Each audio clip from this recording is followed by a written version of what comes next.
Hello anh em, hôm nay mình sẽ đi thử cái phiên bản mới nhé. Đây anh em có thể nhìn thấy này, cái phiên bản mới này bây giờ nó rất đẹp, ok đâu. Đó, thì mình sẽ đi thử cái phiên bản mới này xem là như nào nhé. Ok, đây mình sẽ đi vị tướng John.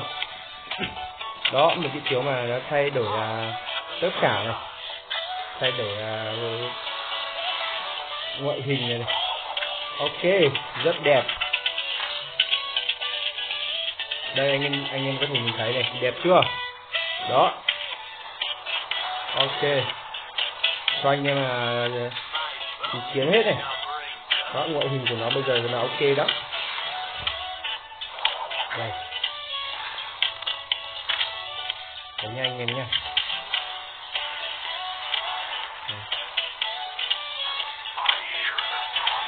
Đó.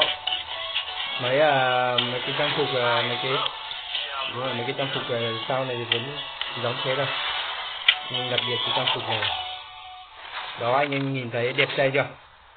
Đẹp trai đúng không? Ok. Đó, cả Omen nữa, kiểu đó, Barhem đấy rồi, đẹp chưa? Yuka. Nói chung cái phiên bản mới này nó rất là ok. Giao diện mới đấy.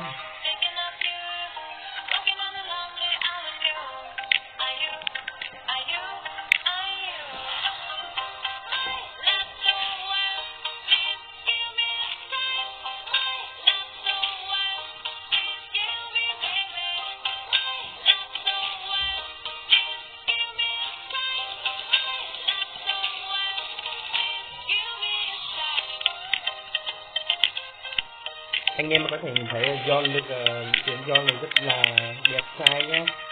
Có phong độ rồi.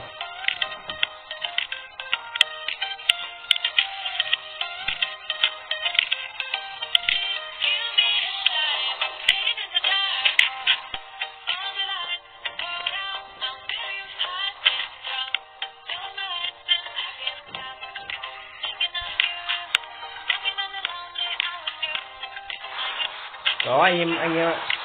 Đây cái giao diện mới của Liên Quân đây. Đây, để cho anh em khám phá này. Đó, một giao diện rất là tuyệt vời đúng không? Nào, vị tướng John đây. Đó, nhìn anh em nhìn cái cung này. Nhìn cái cung này tướng thật. Đấy. Nào, ta đi thôi.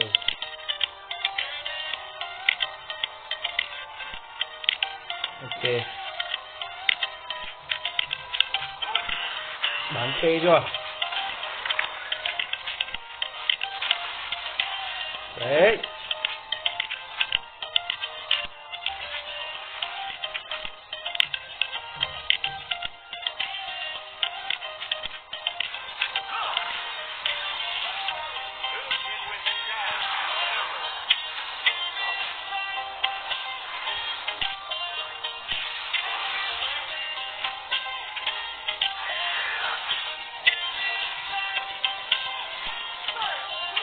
Vậy là tên mình đã có chiến công đầu nhé anh em nhé.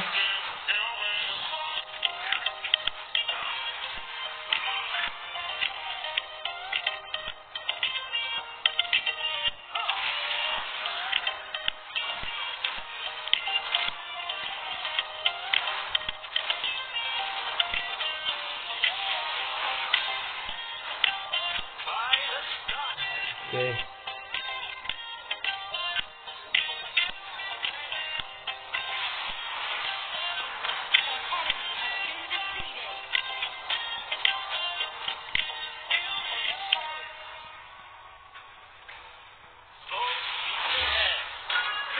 Yeah.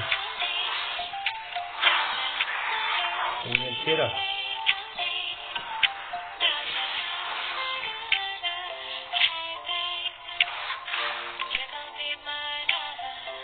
Đó.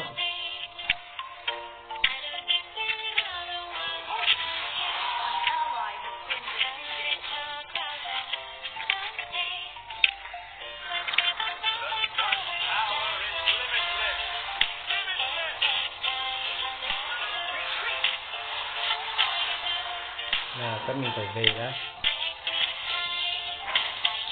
Đó.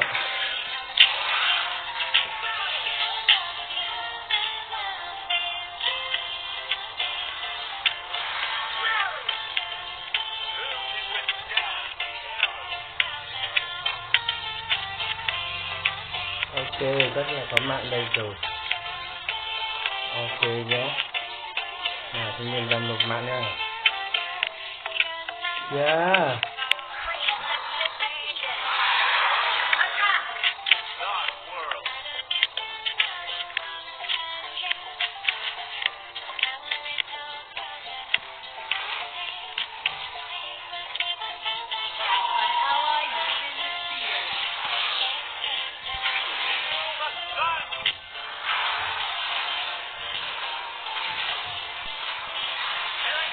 Đánh nó. Thế rồi. Sao mà trận thế nhở? Trên ở ngay đây mà không ai chịu ra.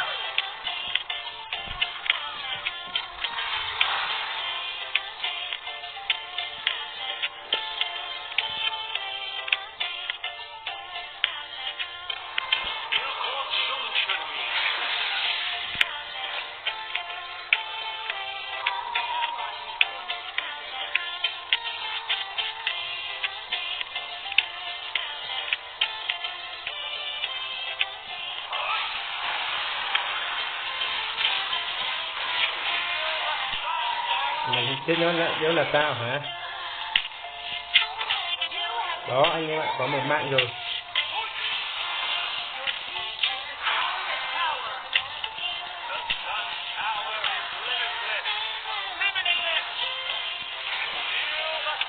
Chết này.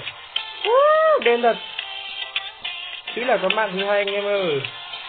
Tôi đen rồi.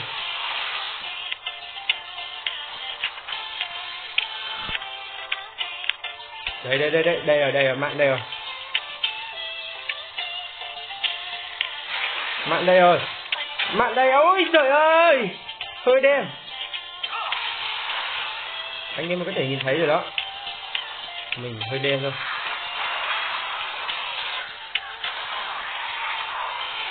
Giết nó, hay lắm. Giết nó nè, đây rồi. Giết nè. Chạy đâu nữa hả? 3 mạng rồi anh em ơi. Một khi mình trộn được đồ là mình sức công phá của nó rất là mạnh luôn. Đây rồi. Thôi đừng đi đã, để tôi. Không cứu được bạn rồi. Nào để luôn cái trụ này. Hay lắm. Đây rồi anh em ơi.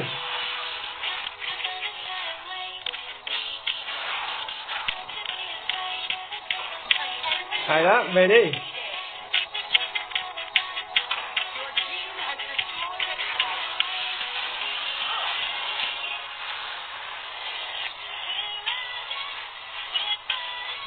Mình sẽ không lấy đôi giày này. Tốc đánh này. Ok.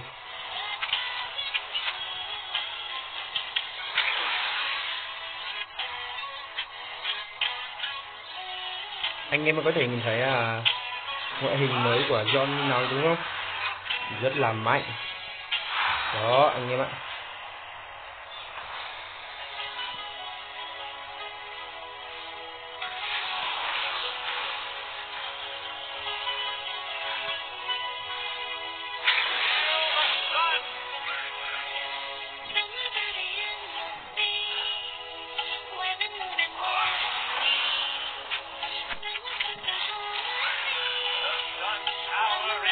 Đây rồi. Đây rồi.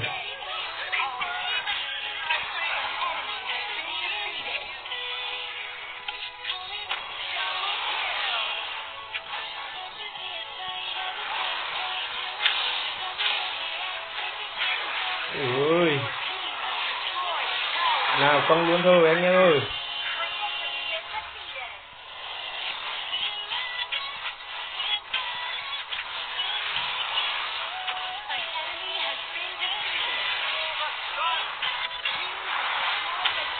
để nó ăn tôi. Thôi. Không có sao cả anh em ơi, mình chơi rất hay rồi. Đây cho anh em ngắm toàn bộ giao diện mới của Liên Quân đây. Đó.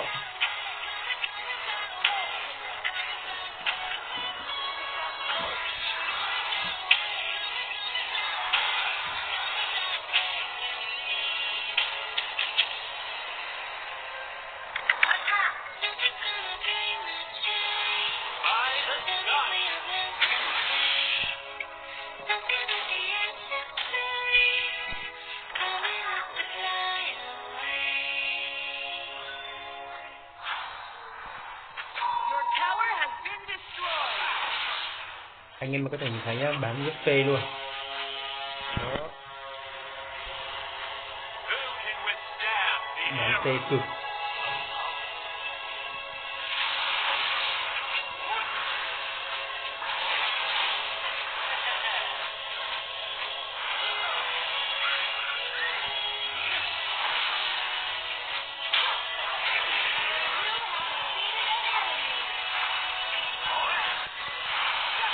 Đó anh em ơi, có mạng này. Ôi, nó còn khóa được tôi đấy cơ, sáng quá.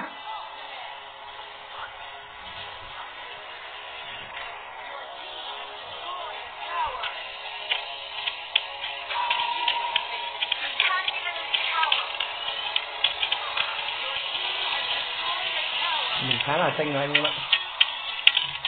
Đây mình vừa chọn được một cái đồ này thôi. Đó, một chiến này với lại là một đôi giày thôi, mà nó xanh thế này.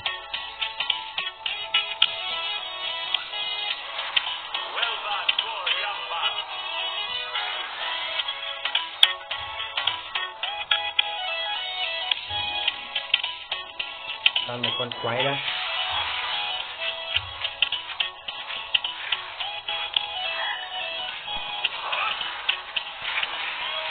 Ăn này, ui.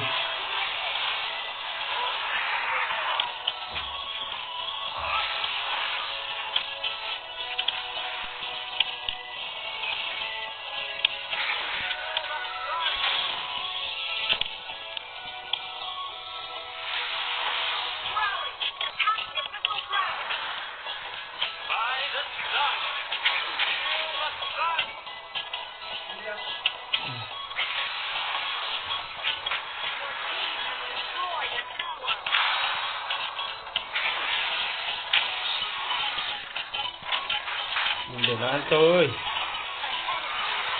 Đây anh em ơi, nhìn tôi bắn nè. Nhìn tôi đây nè. Đó, 6 mạng rồi. Đó, lấy được thanh kiếm này nữa là bắn rồi. Phê cực luôn. Đây anh em ạ. Nhìn cái win nhá. Cái win nhanh thôi. Ô đừng. Thanh niên này chạy về mất à.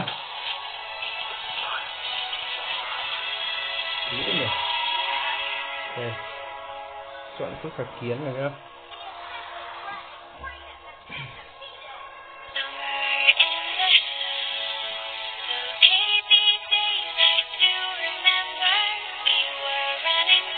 Đây là mình xanh nhất anh ơi.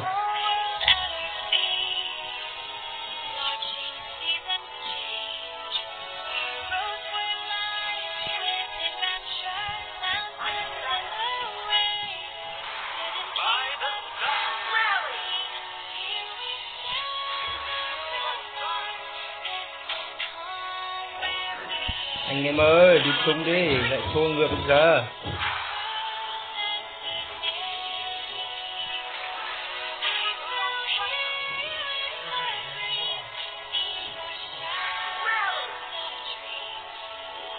Nào, đi thôi.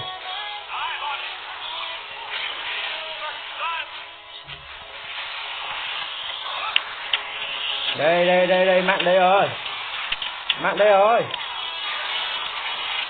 Mạng đây rồi. Hay lắm. Đây 7 rồi. Ok thì mình cũng xin là kết thúc video tại đây nhá. Anh em ai thấy hay thì hãy like, đăng ký kênh hộ mình nhá. Đây cho anh em xem cái này đã. Đó, mình biết là mình sẽ là người xanh nhất. Green. Đó, giao diện mới của nó đây. Ố.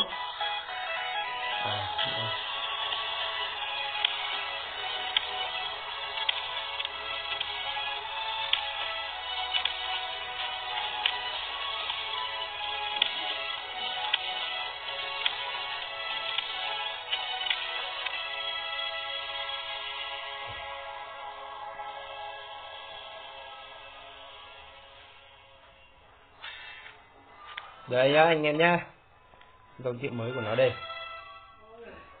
Đó, phải mình nó booster là thành xanh nhất. Ok, chào tạm biệt anh em.